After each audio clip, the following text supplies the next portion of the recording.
بسم اللہ الرحمن الرحیم۔ تمام دیکھنے اور سننے والوں کو السلام علیکم ورحمۃ اللہ وبرکاتہ۔ حدیث رسول صلی اللہ علیہ وسلم سے دلچسپ واقعہ بیان کیا جا رہا ہے جس کا عنوان ہے سچی توبہ۔ حضرت عبداللہ بن عمر بن خطاب رضی اللہ تعالیٰ عنہما فرماتے ہیں کہ میں نے رسول اللہ صلی اللہ علیہ وسلم کو ارشاد فرماتے ہوئے سنا کہ سابقہ امت میں 3 آدمی تھے۔ وہ ایک دفعہ کہیں چلے جا رہے تھے کہ دوران سفر ان کو ایک غار میں رات گزارنا پڑی۔ چنانچہ وہ تینوں ایک غار کے اندر داخل ہو گئے۔ تھوڑی ہی دیر کے بعد پہاڑ سے ایک بڑا پتھر سرکا اور اس نے آ کر غار کا منہ بند کر دیا۔ سب کہنے لگے کہ اس پتھر سے نجات اور خلاصی کی یہی صورت ہے کہ ہر آدمی اپنے نیک اعمال کا اللہ تعالیٰ کے سامنے وسیلہ پیش کر کے دعا کرے۔ چنانچہ ان میں سے ایک آدمی نے یوں دعا شروع کی کہ اللہ، میرے بوڑھے ماں باپ تھے، میں ان سے پہلے اپنے بچوں کو دودھ نہیں پلاتا تھا۔ ایک دن میں درختوں کی تلاش میں دور نکل گیا۔ جب شام کو واپس آیا تو وہ دونوں سو چکے تھے۔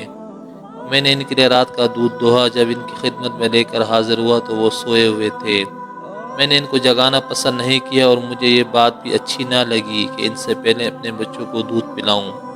چنانچہ میں اسی حالت میں دودھ کا پیالہ میرے ہاتھ میں تھا اور ان کے بیدار ہونے کا انتظار کرتا رہا، یہاں تک کہ ساری رات گزر گئی اور صبح صادق ہو گئی اور بچے میرے قدموں میں بلبلاتے رہے۔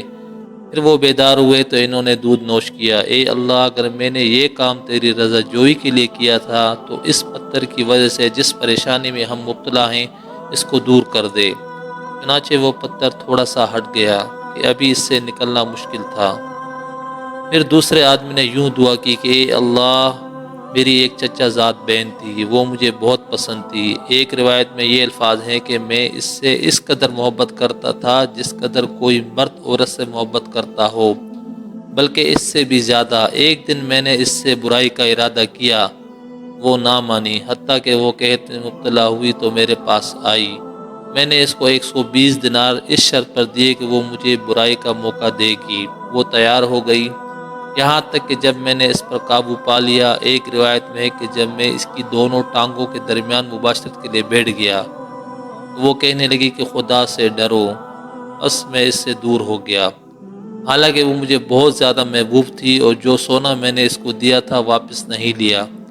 اے اللہ، اگر میں نے یہ کام تیری خوشنودی کے لیے کیا تھا تو اس مصیبت سے ہمیں نجات دے دے جس میں ہم سب مبتلا ہیں۔ چنانچہ وہ پتھر تھوڑا سا مزید اپنی جگہ سے ہٹ گیا، ابھی اس سے نکلنا مشکل تھا۔ پھر تیسرے آدمی نے دعا کی کہ اے اللہ، میں نے چند مزدور اجرت پر رکھے تھے، ایک آدمی کے سوا سب کی مزدوری میں نے ادا کر دی۔ وہ آدمی جس کی مزدوری میں نے ادا نہیں کی تھی وہ اپنی مزدوری چھوڑ کر چلا گیا تھا۔ میں نے اس کی اجرت کو بڑھایا یہاں تک کہ اس سے اموال کثیرہ ہو گئے۔ پھر ایک عرصے کے بعد وہ آیا اور اس نے کہا کہ اے اللہ کے بندے، میری اجرت مجھے دے دے۔ میں نے کہا کہ یہ اونٹ، گائیں، بکریاں اور غلام وغیرہ جو تجھے نظر آ رہے ہیں یہ سب تیری ہی اجرت ہے۔ اس نے کہا اے اللہ کے بندے، میرے ساتھ مذاق نہ کر۔ میں نے کہا میں تیرے ساتھ مذاق نہیں کر رہا ہوں۔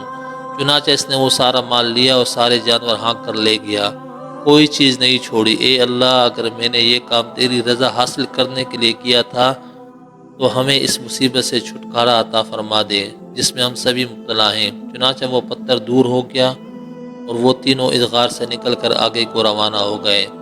یہ حدیث مبارکہ بخاری و مسلم میں موجود ہے۔ اس حدیث سے ہمیں یہ معلوم ہوتا ہے کہ مصائب و مشکلات کے پیش آنے پر اللہ تعالیٰ سے دعا کرنی چاہیے، جیسا کہ ارشاد ہے، یعنی تمہارے پروردگار نے فرمایا ہے کہ تم مجھ سے دعا کیا کرو، میں تمہاری دعا قبول کروں گا۔ نیک اعمال کو وسیلہ میں پیش کرنا چاہیے۔ اس حدیث سے والدین کے ساتھ حسن سلوک و ان کی خدمت گزاری کی فضیلت معلوم ہوتی ہے۔ نیز معلوم ہوا کہ ان کو دوسروں پر ترجیح دینا باعث فضیلت کام ہے۔